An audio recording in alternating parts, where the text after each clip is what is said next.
Hello student.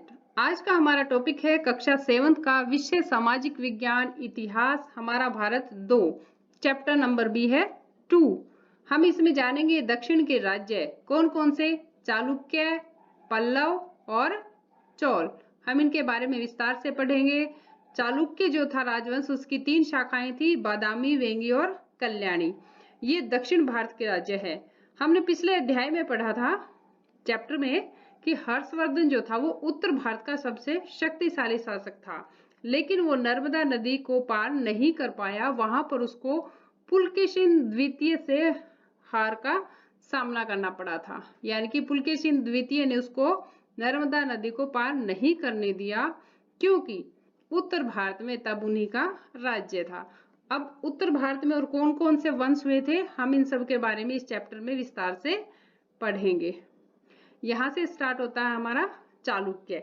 Chalukya की 3 शाखाएं थी।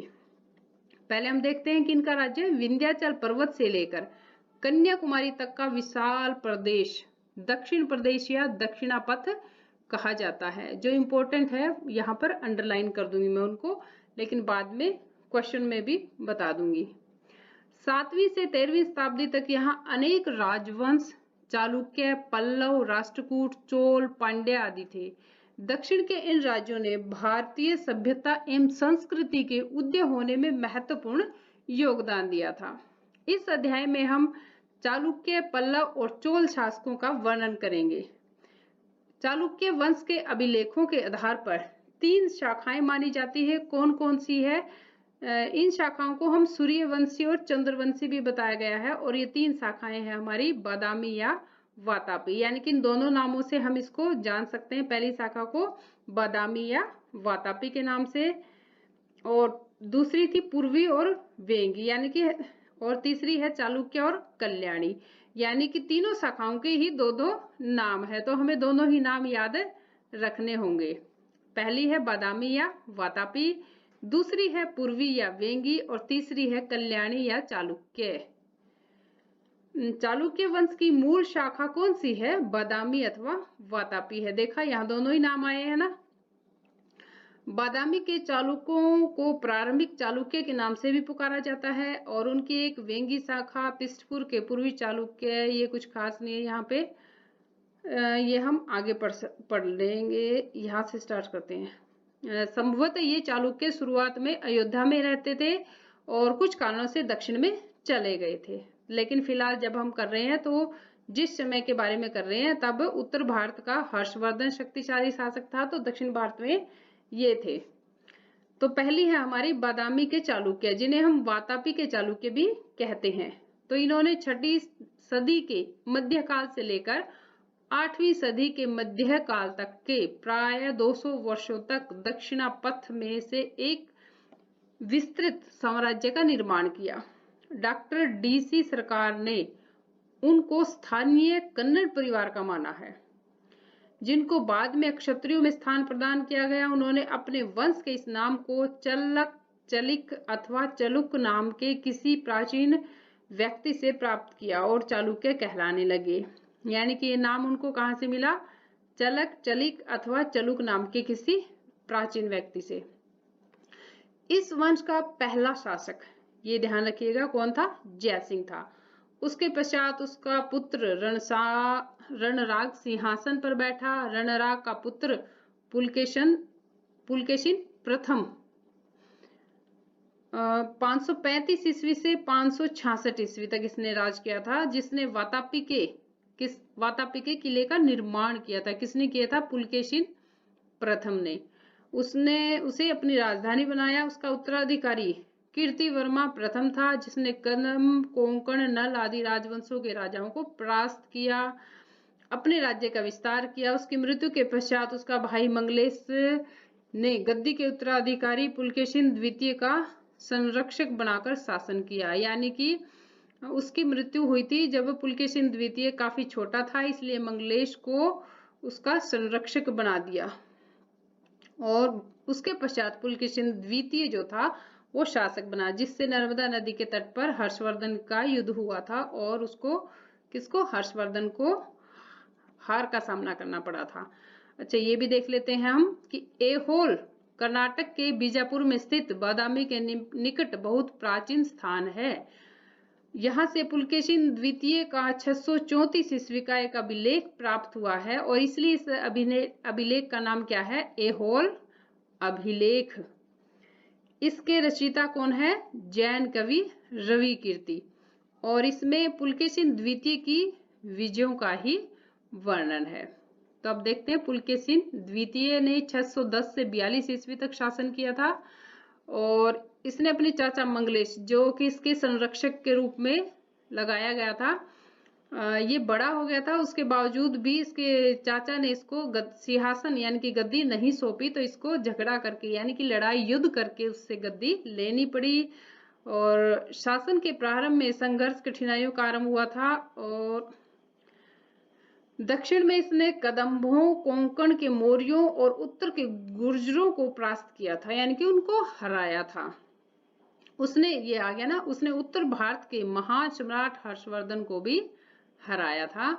पूर्व में कलिंगों को परास्त किया। पिष्टपुर को जीतकर अपने भाई विष्णुवर्धन को राज्यपाल बनाया। किसको बनाया? अपने भाई को। अब है वेंगी के चालुक्य। पुलकेशिन द्वितीय ने अपने भाई विष्णुवर्धन को राज्यपाल बनाया था, लेकिन बहुत जल्दी ही उसने अपने आप को स्वतंत्र शासक घोषित कर लिया और अपने आप को मकर ध्वज और विषम सिद्धि नामक उपाधियां प्रदान कर दी। उसके बाद कई शासक जैसे जयसिंह प्रथम, इंद्र वर्मन आदि हुए। पूर्वी चालुक्यों की पहली राजधानी पिष्टपुर थी और उसके बाद वेंगी बनी और अंत में राजमहेंद्री बनी। विष्णुवर्धन प्रथम के बाद, अब जहां पे ऐसे आता है ना प्रथम, तो इसका मतलब इसी नाम का दूसरा शासक भी है। 633 ईस्वी से 48 ईस्वी तक, 848, अनेक राजाओं ने वेंगी वंश को संभाला। विजयादित्य द्वितीय और विजयादित्य तृतीय वेंगी वंश के सबसे अधिक शक्तिशाली शासक हुए, जिन्होंने पल्लव, पांडव, पश्चिमी गंग, दक्षिण कौशल, कलिंग, कलचुरी और राष्ट्रकूट शासकों को परास्त किया। हाँ जी, विजयादित्य तृतीय के पश्चात चालुक्य भीम 892 ईस्वी से 921 ईस्वी तक शासक बना। उसका संपूर्ण शासनकाल राष्ट्रकूट शासक कृष्ण द्वितीय से संघर्ष करते हुए ही बीत गया। वह कई बार परास्त भी हुआ, परंतु इस संघर्ष ने चालुक्यों की शक्ति को दुर्बल कर दिया और राजवंश के विभिन्न व्यक्तियों ने बाहरी शक्तियों की सहायता लेकर सिंहासन पर अधिकार करने का प्रयत्न किया। 1463 ईस्वी तक वेंगी के अनेक शासकों ने शासन किया, लेकिन चालुक्यों की शक्ति जो है वो निरंतर कमजोर होती गई और अंत में कुलोत्तुंग ने वेंगी के शासक विजयादित्य सप्तम को पराजित कर इस वंश के साम्राज्य को चोल साम्राज्य में मिला दिया। किसने? चोल शासक ने। नेक्स्ट है हमारा कल्याणी के चालुक्य, जिसे हम पश्चिम चालुक्य के नाम से भी जानते हैं। कल्याणी के चालुक्य शुरुआत में राष्ट्रकूट शासकों के अधीन थे। अंतिम राष्ट्रकूट शासक जो था करक के समय में चालुक्य तैल द्वितीय ने विरोध किया था और करक को परास्त करके राष्ट्रकूटों के राज्य पर अधिकार कर लिया था। इस प्रकार तैल द्वितीय ने कल्याणी के चालुक्यों के साम्राज्य का निर्माण राष्ट्रकूट साम्राज्य के अवशेषों पर किया। यह ध्यान रखना कि कल्याणी के चालुक्यों के साम्राज्य का निर्माण राष्ट्रकूट साम्राज्य के अवशेषों पर हुआ था और यहीं से कल्याणी की शुरुआत हुई थी। तैल द्वितीय ने शासन किया था 993 से 97 ईस्वी तक, यानी कि थोड़ा ही टाइम किया है। ये एक महान योद्धा था। इसने चेदी, उड़ीसा, कुंतल, गुजरात के चालुक्य, मालवा के शासक परमार, मुंज और चोल शासक उत्तम को परास्त किया था। उसने लाट और पांचाल प्रदेशों को भी अपने अधीन कर लिया था। इस प्रकार विभिन्न युद्धों में भाग लेकर उसने चालुक्यों के एक बहुत बड़े साम्राज्य का निर्माण किया। वह स्वयं को बादामी के महान चालुक्य शासकों का वंशज बताया था। उसने महाराजा धीराज, परमेश्वर एवं चक्रवर्ती नामक उपाधियां धारण की थी। ये कर लेते हैं। क्या आप जानते हैं तैल द्वितीय ने अपनी राजधानी मान्यखेत बनाई, जो पहले राष्ट्रकूट वंश की राजधानी थी। तैल के उत्तराधिकारी कौन कौन हुए थे? सत्याश्रय 997 से 1008 ईस्वी, विक्रमादित्य पंचम 1008 से 14 तक, और अय्यनम द्वितीय 1014 से 15 ईस्वी, यानी कि 1 साल के लिए ही, और जयसिंह द्वितीय 1015 से 1043 ईस्वी तक इस वंश के अन्य शासक रहे हैं। इनके पश्चात सोमेश्वर प्रथम 1043 से 1068 ईस्वी तक शासक बनाइए। उसने कोंकण को जीता, मालवा, गुजरात, दक्षिण कोसल, केरल पर आक्रमण किए।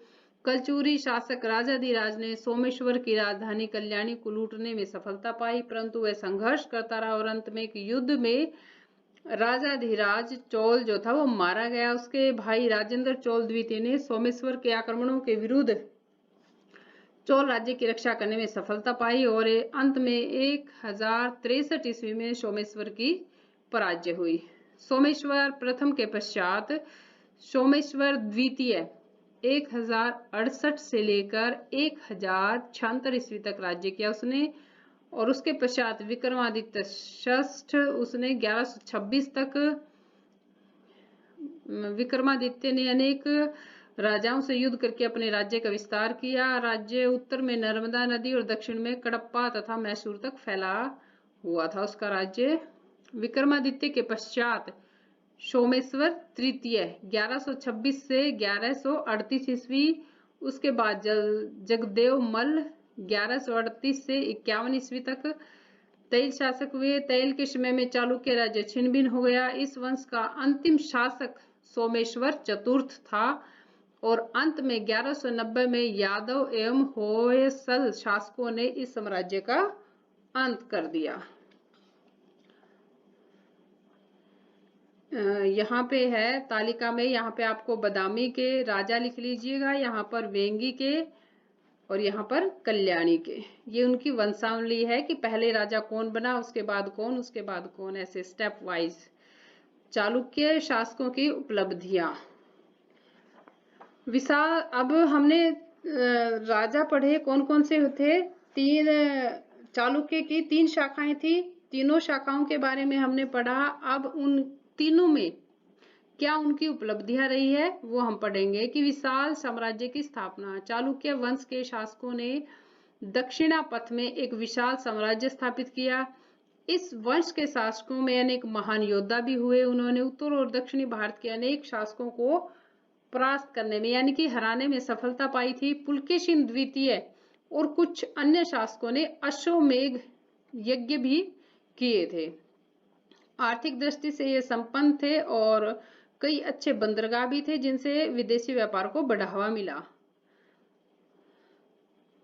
उसके बाद है धार्मिक सहनशीलता के बारे में। धार्मिक दृष्टि से भी चालुक्य शासक जो है वो हिंदू धर्म के अनुयायी थे।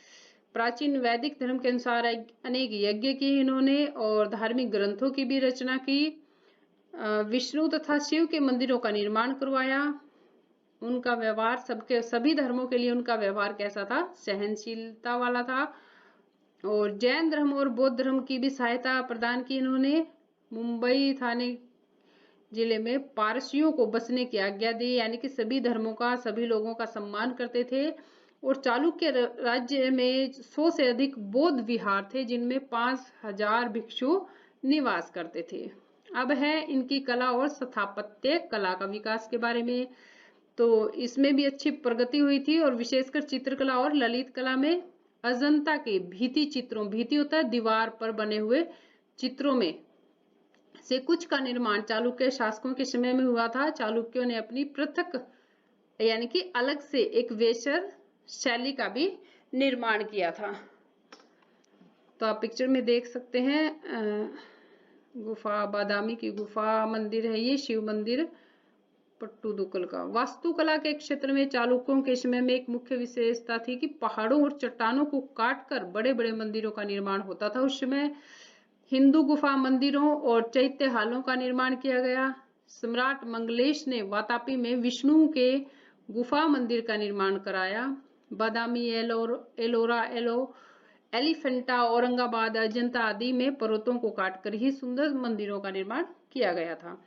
शिक्षा और साहित्य के क्षेत्र में चालुक्य के समय में क्या परिवर्तन आए थे। शिक्षा और साहित्य के भी ये महान प्रेमी थे।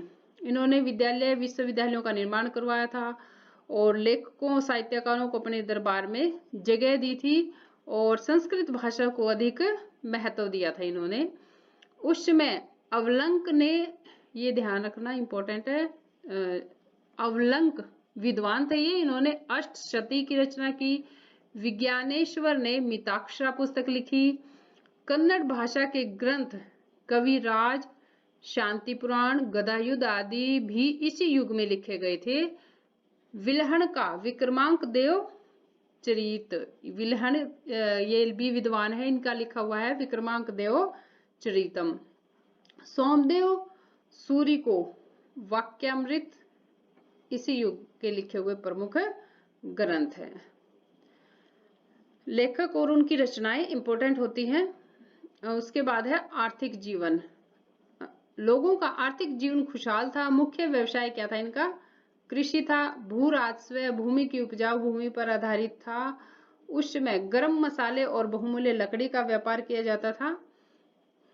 ये इनकी प्रशासनिक इकाइयां हैं कि साम्राज्य, राजा, राष्ट्र, प्रांत, राष्ट्रपति होते थे, प्रशासनिक अधिकारी हैं, ये इकाइयां हैं कि राष्ट्र का जो संभालने वाला है वो राष्ट्रपति, देश, जिला, देशाधिपति, नगर, शहर का पतन स्वामी और गांव के लिए गामुंड है, उसका अधिकारी होता था।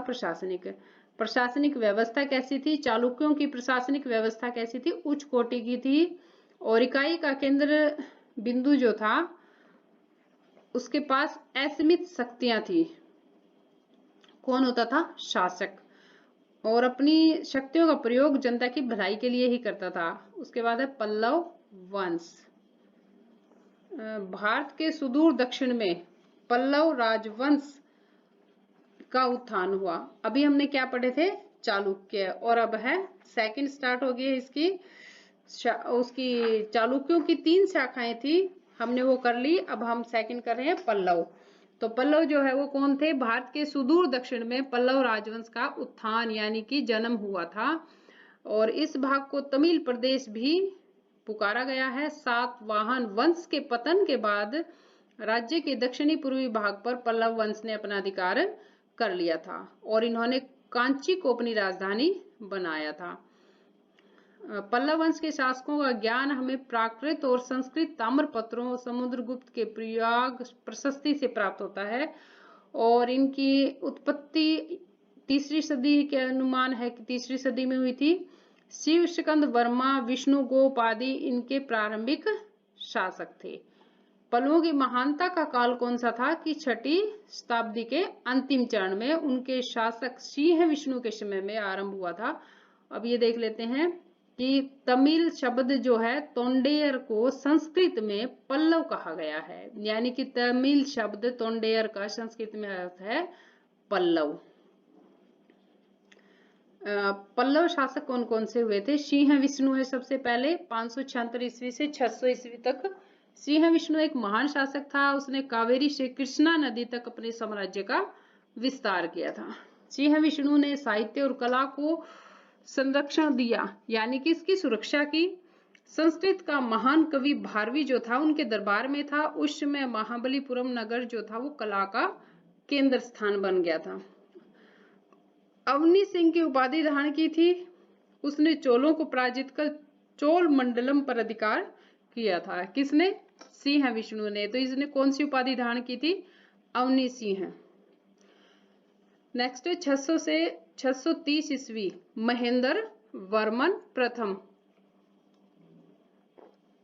सिंह विष्णु के पश्चात उसका पुत्र था ये महेंद्र वर्मन, और पल्लव चालुक्यों का संघर्ष आरंभ हुआ था क्योंकि दोनों ही दक्षिण भारत में अपनी अपनी शक्ति के विस्तार के लिए प्रयासरत थे।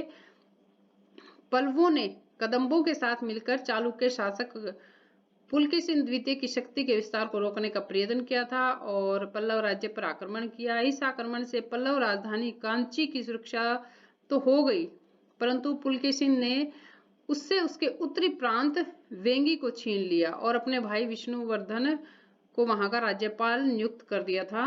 ये पढ़ते हैं महेंद्र वर्मन प्रथम ने क्या किया था? ललित कला का प्रेमी था, कवि और गायक था। मत विलास प्रहसन नामक संस्कृत ग्रंथ लिखा था किसने? महेंद्र वर्मन प्रथम ने। त्रिचनापल्ली, चिंगिलपुट और अकार्ट में बहुत से मंदिरों की स्थापना की जो कि पहाड़ी की चट्टानों को काटकर बनाए गए थे। एक झील का निर्माण करवाया। आरंभ में जैन थे परंतु बाद में शैव बन गए थे। ये बात तो सब में ही है कि यहाँ पर सभी ने मंदिरों का निर्माण करवाया था जो कि पहाड़ी या चट्टानों को काटकर बनाए गए थे। नरसिंह वर्मन है उसके बाद महेंद्र वर्मन का पुत्र, 630 से 668 ईस्वी तक। ये भी एक महान शासक था। पल्लवों का बादामी के चालुक्यों से संघर्ष हुआ। चालुक्य शासन पुलकेशिन द्वितीय ने उसके राज्य पर आक्रमण किया और 642 ईस्वी में उसकी राजधानी वातापी पर अधिकार कर लिया। इन्हीं युद्धों में पुलकेशिन द्वितीय जो थे वो मारा गया और पल्लवों ने चालुक्य राज्य के दक्षिणी भाग पर अधिकार कर लिया, यानी कि यहीं से इनकी ज्यादा पकड़ स्टार्ट हुई थी। उसके बाद है नरसिंह वर्मन ने चालुक्य की शक्ति को दुर्बल करके मैसूर तक अपने राज्य का विस्तार किया। उसके बाद उसने चोल, चेर, पांड्य शासकों को परास्त किया और दक्षिण की ओर अपने साम्राज्य का अधिक विस्तार किया। महाबलीपुरम, मामल्लपुरम दोनों एक ही नाम है, यानी कि मामल्लपुरम को महाबलीपुरम कहते हैं। वहां पर मंदिरों का निर्माण करवाया जो अब मामल्लापुरम के रथ मंदिर कहलाते हैं। उसने त्रिचन्नापल्ली में भी मंदिर बनवाए और उस समय चीनी यात्री ह्वेनसांग जो था वो कांची आया था। हर्षवर्धन के राज्य में भी रहा था वो, 2 साल वहां शिक्षा भी प्राप्त की थी उसने। और चीनी यात्री ह्वेनसांग जो था वो हर्षवर्धन के राज्य में 8 साल तक रहा था। उसके बाद है नरसिंह वर्मन के पुत्र महेंद्र वर्मन द्वितीय, केवल 2 वर्ष तक शासन किया और उसके बाद उसका पुत्र परमेश्वर वर्मन 670 से 95 ईस्वी तक सिंहासन पर बैठा। उसके बाद है नरसिंह वर्मन द्वितीय 95 से 722 ईस्वी और ये शांति का रहा इसका समय। उसके समय में राज्य में समृद्धि बढ़ी। चीनी सम्राट के दरबार में उसने अपना राजदूत भेजा था और नरसिंह वर्मन द्वितीय की मृत्यु के पश्चात उसका पुत्र परमेश्वर वर्मन गद्दी पर बैठा और चालुक्यों से फिर से उसका संघर्ष स्टार्ट हो गया। परमेश्वर वर्मन का उत्तराधिकारी कौन था? दंती वर्मन। नंदी वर्मन पराजित हुए जो अयोग्य निकले, यानी कि उनमें इतना साहस नहीं था। चोल शासक आदित्य प्रथम ने 893 ईस्वी में इस वंश के अंतिम शासक अपराजित नाम है ये, अपराजित पर आक्रमण करके उसे मार डाला और पल्लव साम्राज्य का अंत हो गया। यहाँ पर है नरसिंह वर्मन द्वितीय के कुछ विशेष बातें कि कांची के कैलाशनाथ मंदिर और महाबलीपुरम के तट पर अनेक मंदिर बनवाए, अनेक विद्वानों को आश्रय प्रदान किए। विद्वान दंडी ने 10 कुमार चरित नामक काव्य ग्रंथ की रचना की थी। ये है कांची का कैलाशनाथ मंदिर। उसके बाद है पल्लव शासकों की उपलब्धियां, यानी कि पल्लव शासक यहाँ पर समाप्त हो गए थे, पल्लव साम्राज्य का अंत हो गया। तो उनकी कुछ उपलब्धियां हैं कि उनमें विशेष चीज क्या थी, शासन व्यवस्था कैसी थी उनकी, शिक्षा साहित्य कैसा था कि बहुत गुप्त और मौर्य सम्राटों की शासन व्यवस्था के समान थी। सम्राट ही राज्य का प्रधान था। बड़ी बड़ी उपलब्धियां धारण की हुई थी, संपूर्ण शक्तियां उसी में केंद्रित थी। सम्राट की सहायता के लिए अनेक मंत्री और राज्य के बड़े अधिकारी होते थे और सारा राज्य जो था वो राष्ट्रों में, विश्वों में कोट्टम यानी कि तहसील और गांव में बटा हुआ था और भट्टारक जो था वो इसकी महत्वपूर्ण उपाधि होती थी। शासन व्यवस्था में ग्रामीण शासन को काफी स्वतंत्रता मिली हुई थी। अब कोट्टम क्या होता है? प्रशासन की एक इकाई जिसके अंतर्गत बहुत सारे गांवों का एक समूह आता है। अब हम जानेंगे शिक्षा और साहित्य कैसी थी।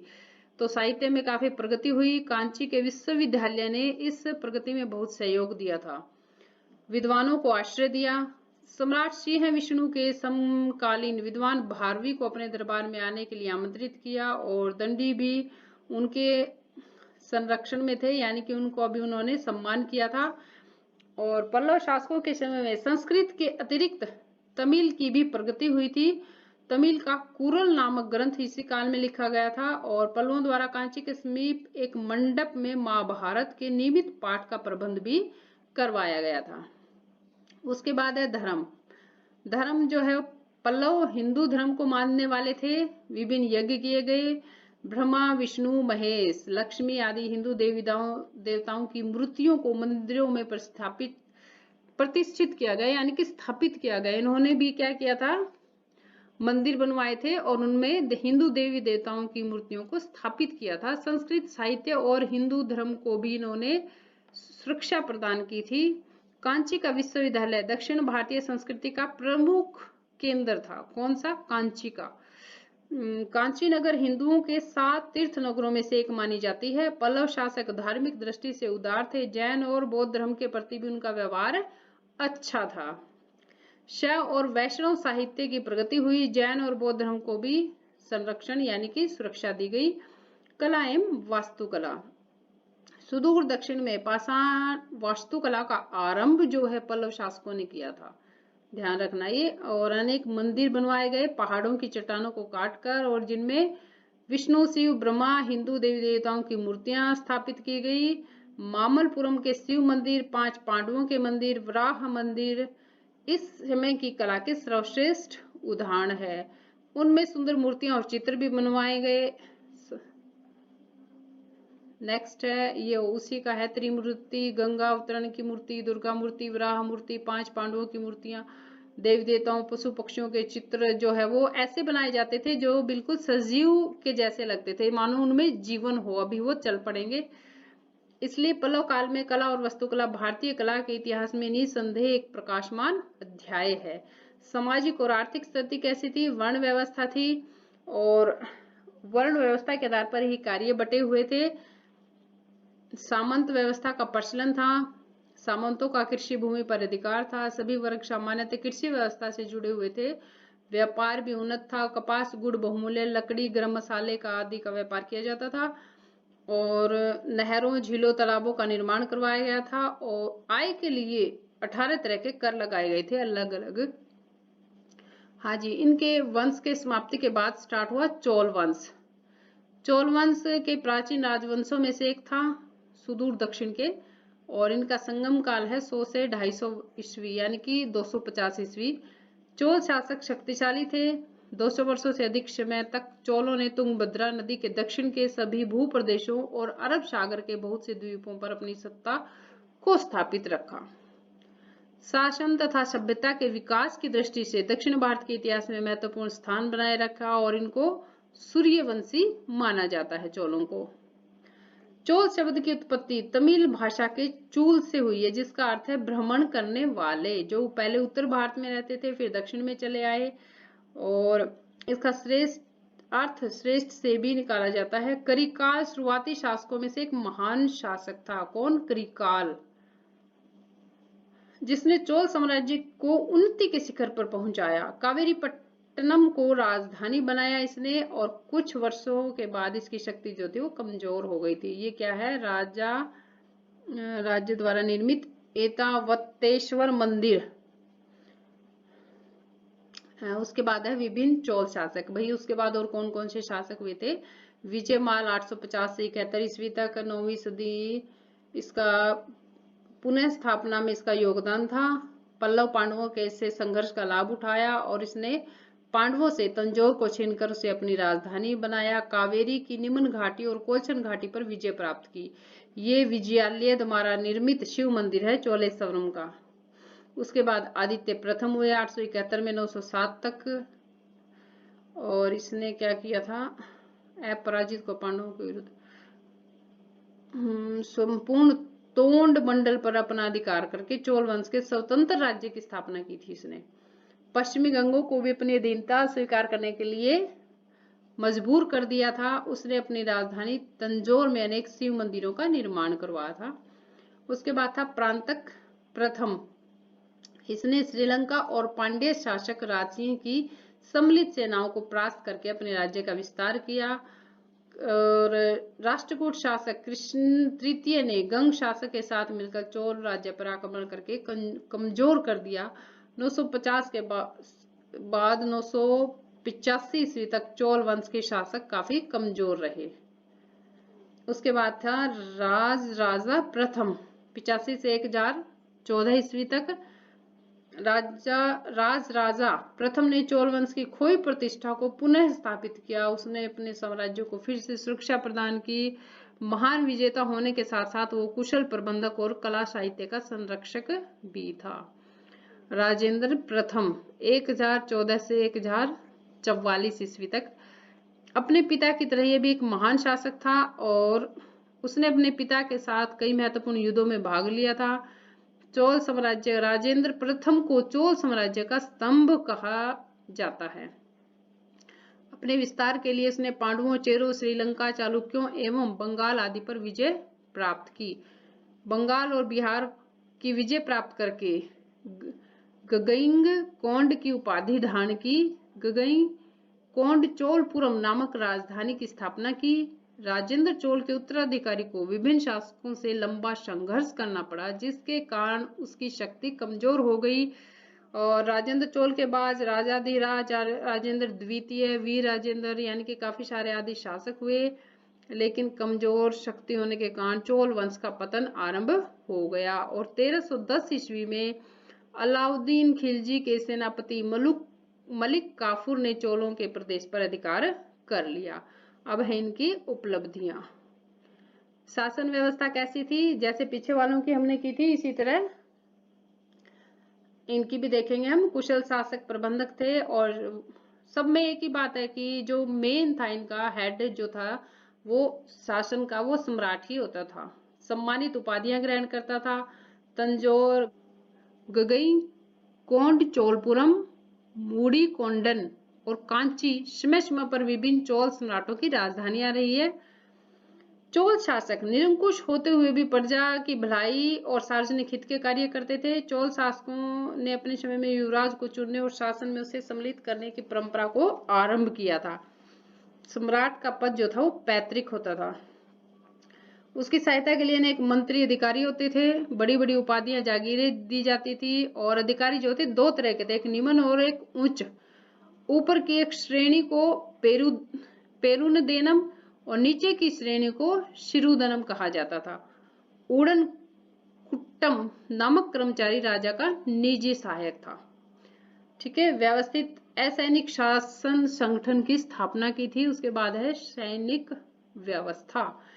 अच्छी विशाल सेना का संगठन किया था और हाथी, घुड़सवार, पैदल सेना के मुख्य अंग थे। और अभिलेखों से चोल सेना के 70 रेजिमेंटों के होने का उल्लेख मिलता है।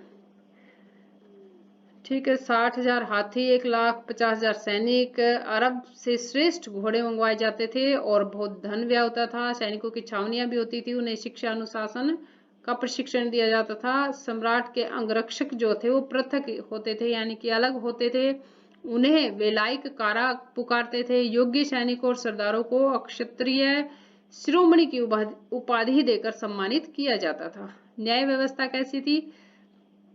चोलों ने एक संगठित न्याय व्यवस्था का गठन किया था। जुर्माना लगाया जाता था। ज्यादातर जुर्माना 16 गायों का होता था। मृत्यु दंड भी दिया जाता था और राजा ही सबसे बड़ा न्यायाधीश यानी कि न्याय करने वाला होता था। प्रशासनिक इकाइयां 6 प्रांतों में साम्राज्य को बांटा हुआ था और प्रांत को मंडलम और इसके अध्यक्ष को वाइसराय कहा जाता था। मंडलम को आगे कोट्टम में और वलनाडु में बांटा होता था और कोट्टम को आगे नाडु में विभाजित यानी कि बांटा गया था। नाडु की सभा को नाट्टार कहा जाता था। सभी गांवों व नगरों के प्रतिनिधि उसमें होते थे। अब देखिए, प्रांत को मंडलम कहते थे और मंडलम को फिर विभाजन किया इन्होंने कोट्टम और वलनाडु में, यानी कि 2 आगे शाखाएं बनाई। और उसके बाद कोट्टम को भी इन्होंने आगे एक शाखा और नाडु में विभाजित कर दिया था और नाडु को भी आगे नहीं बांटा। इसके जो सभापति था, अध्यक्ष था, उसको नाट्टार कहा जाता था। और वर्तमान पंचायत व्यवस्था जो थी वो चोल शासन की ही देन है। उसके बाद है स्थानीय स्वशासन। स्थानीय स्वशासन एक मुख्य विशेषता मानी गई है। गांव से लेकर मंडल तक के लिए स्वशासन की व्यवस्था थी। गांव की महासभा का शासन में बहुत महत्व था। इसके अतिरिक्त कुर्रम नाडु मंडल तक में प्रतिनिधि सभाएं होती थी जिनमें शासन में सहयोग प्राप्त किया जाता था। गांव में 2 प्रकार की संस्थाएं कार्य करती थी, ये इंपॉर्टेंट है, एक उर है, दूसरी है सभा। उर गांव के सामान्य लोगों की सभा थी और सभा जो थी वो विशेष लोगों का संगठन था। यानी कि उर में क्या होता था कि सामान्य लोग होते थे, और जब सभा, ये दूसरा जो पार्ट है सभा होती थी, तो अब उसमें विशेष लोग होते थे। ये थोड़ा सा दे दिया है कि मंडलम प्रांत को बोलते हैं, नाडु जिला होता था और कुर्रम कई गांवों का समूह होता था। आर्थिक स्थिति कैसी थी? जो प्रजा सुखी संपन्न थी, कृषि की वृद्धि थी, सिंचाई की अच्छी व्यवस्था थी, और राज्य की आय जो है वो प्रजा की समृद्धि का मुख्य आधार थी। उसके व्यापार उद्योगों में भी उनकी राजमार्गों की सुरक्षा का अच्छा प्रबंध था। शक्तिशाली नौसेना के कारण भी समुद्री मार्ग से विदेशी व्यापार में प्रगति हुई और विदेशों से भी व्यापार होता था। चोल साम्राज्य की सामंती अर्थव्यवस्था पर आधारित थी। धार्मिक स्थिति कैसी थी उनकी? शैव और वैष्णव संप्रदाय के समर्थक थे चोल, और दक्षिण भारत में शैव व वैष्णव संप्रदाय का प्रसार हुआ। मंदिरों का स्थान प्रमुख बन गया था। मंदिर जो है धर्म, शिक्षा, कला और जन सेवा के केंद्र बन गए थे। चोल शासकों ने इसी कारण बहुत से मंदिरों का निर्माण किया था। अब हमारा साहित्य एवं कला, तो तमिल साहित्य का स्वर्ण काल माना जाता है चोल काल जो था। चोल शासन काल जो था वो तमिल साहित्य का कौन सा था? स्वर्ण काल, यानी कि सुनहरा समय था वो। साहित्य के क्षेत्र में मुख्यतः काव्य ग्रंथों की रचना हुई। जैन विद्वान तिरुतकदेवर ने जीवक चिंतामणि, तोलामोली ने सूलामणि और कंबन ने रामावतारम नामक ग्रंथ लिखे थे। ललित कलाओं में उनके समय में अनेक नगर, झील, बांध, तालाब आदि बनवाए गए थे। अपनी राजधानी भी गंगई कोड चोलपुरम के निकट बनवाई थी। गई झील अपनी राजधानी के निकट एक इन्होंने झील बनवाई थी जो बहुत बड़ी थी और उसमें अनेक नहरें निकाली गई थी, उससे अनेक नहरें निकाली गई थी। अब है व्यक्ति, हाँ जी, चोल साम्राज्य के जल का मुख्य स्रोत क्या था? कावेरी नदी था। ये माइंड मैप है, यानी कि यहाँ पे पल्लव शासक दे दिए जो मेन इनके थे जिन्होंने ज्यादा संघर्ष किया था अपने साम्राज्य को बढ़ाने के लिए, उनके सन दे दी गई है, यहाँ से याद कर लीजिएगा। ये भी प्रमुख चोल शासक है, वो पल्लव थे, ये चोल है। तो अब है हमारे नेक्स्ट क्वेश्चन आंसर। आओ जाने कितना सीखा। चालुक्य और पल्लवों के बीच लंबे समय तक चलने वाले संघर्ष का आरंभ किसने किया था? किसने किया था? महेंद्र वर्मन प्रथम ने। इसको हम प्रथम भी बोलते हैं। कांची के कैलाशनाथ मंदिर का निर्माण किसने करवाया था? किसने करवाया था? पल्लव ने। पल्लव ने, नरसिंहवर्मन ने, ये क्या लिखते हैं? हाँ, पल्लव ने कांची के कैलाशनाथ मंदिर का निर्माण किसने करवाया था? पल्लव ने। और पल्लव के भी राजा जो थे वो नरसिंह वर्मन ने करवाया था। ठीक है, दोनों तरह से याद कर लेना। किसने? नरसिंह वर्मन, जो कि एक पल्लव राजा था। मामल्लपुरम का दूसरा नाम क्या है? उसका है महाबलीपुरम। उसके बाद है निम्नलिखित में से किस शासक के पास एक शक्तिशाली नौसेना थी?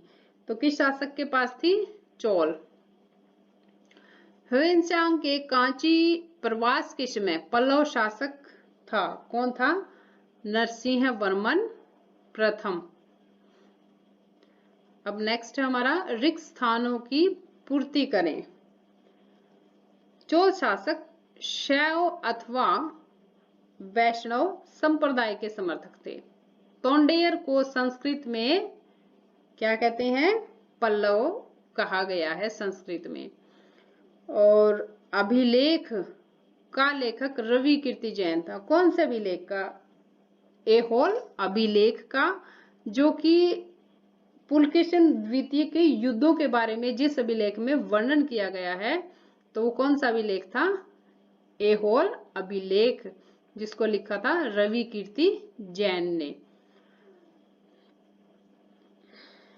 विजया विजयादित्य तृतीय वेंगी वंश का सबसे शक्तिशाली शासक हुआ।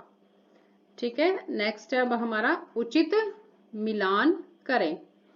पुलकेशिन द्वितीय, इसका संबंध किससे है? दक्षिण में कदंबों को परास्त किया था पुलकेशिन द्वितीय ने। पिष्टुपुर पूर्वी चालुक्यों की राजधानी। ठीक है, मामल्लपुरम के रथ मंदिर ये नरसिंह वर्मन ने बनवाए थे। और मत विलास प्रहसन ये किसने लिखी थी? ये पुस्तक का नाम है, ग्रंथ है ये, मत विलास प्रहसन, महेंद्र वर्मन प्रथम ने। गगन कोंड चोलपुरम राजेंद्र प्रथम। ठीक है, ये इनसे संबंधित है सारी चीजें। नेक्स्ट हमारा कि राइट रॉन्ग यानी कि सही और गलत का निशान लगाना है। चोल सम्राटों का शासनकाल तमिल साहित्य का स्वर्ण काल था। बिल्कुल सही कहा। सुदूर दक्षिण में पाषाण वास्तुकला का आरंभ चोल शासकों ने किया था। ये गलत है। पाषाण वास्तुकला का आरंभ जो था वो पल्लव शासकों ने किया था। ध्यान रखना, आपको सही आंसर भी पता होना चाहिए। नेक्स्ट हमारा कोट्टम पल्लव प्रशासन की वह इकाई है जिसके अंतर्गत गांव का एक समूह होता है। बिल्कुल सही है। विद्वान दंडी ने 10 कुमार चरितम नामक काव्य ग्रंथ की रचना की। बिल्कुल सही है। महान कवि भारवी विक्रमादित्य के दरबारी कवि थे। ये गलत है। भारवी जो थे सिंह विष्णु के दरबार में थे। अब नेक्स्ट हमारा लघु प्रश्न। ठीक है, ये करते हैं हम, फिर आइए विचार करें। किस शासक ने वातापी किले का निर्माण करवाया? तो हम ये आगे चलते हैं। ये आ गया, पुलकेशिन प्रथम ने वातापी किले का निर्माण करवाया। चालुक्य काल के दौरान वास्तुकला के क्षेत्र में किस प्रकार का विकास हुआ? तो चालुक्य काल के दौरान वास्तुकला की सबसे अधिक प्रगति हुई थी। इन्होंने अपनी अलग से वेशर शैली का भी विकास किया। पहाड़ों और चट्टानों को काटकर इस काल में बड़े बड़े मंदिरों का निर्माण हुआ। विभिन्न गुफा, हिंदू गुफा मंदिरों और चैत्य हालों का निर्माण हुआ। बादामी, एलोरा, एलिफेंटा, औरंगाबाद, अजंता आदि में भी पर्वतों को काटकर सुदूर मंदिरों का निर्माण किया गया था। नेक्स्ट क्वेश्चन हमारा कि चालुक्य के कल्याणी वंश के एक शक्तिशाली राजा का नाम बताएं, उसकी किसी भी एक उपलब्धि का भी वर्णन करें। तो चालुक्य के कल्याणी वंश का एक शक्तिशाली राजा था तैल द्वितीय, जिसने कि 993 से 97 ईस्वी तक शासन किया था। ये मैंने साथ लिख दिए, याद रहे तो लिख देना, वरना छोड़ भी सकते हो, लेकिन साथ पढ़ोगे तो याद हो जाएंगे। इसने चोल शासक उत्तम को परास्त किया तथा लाट और पांचाल प्रदेश को भी अपने अधीन किया। आप यहाँ पूरी लाइन ऐसे लिख सकते हैं, एक शक्तिशाली राजा तैल द्वितीय था जिसका समय 993 से 997 ईस्वी था। ऐसे एक एक्स्ट्रा लाइन भी बन जाएगी, बड़ा क्वेश्चन आ जाए तो। नेक्स्ट है हमारा पुलकेशिन द्वितीय की 3 उपलब्धियों का वर्णन करना है।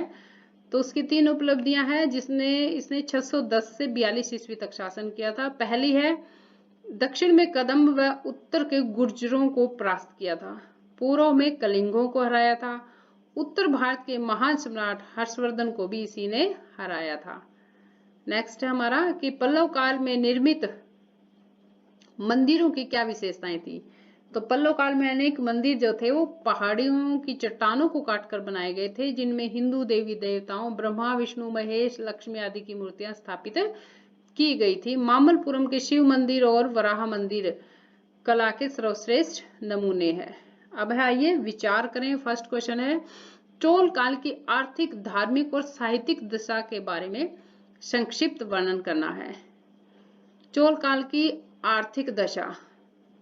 चोल शासन में प्रजा सुखी संपन्न थी। कृषि मुख्य व्यवसाय था। कृषि के लिए सिंचाई की अच्छी व्यवस्था थी। व्यापार और उद्योगों में भी प्रगति हुई। नौसेना थी शक्तिशाली, जिसके कारण समुद्री मार्ग से भी विदेशी व्यापार होता था।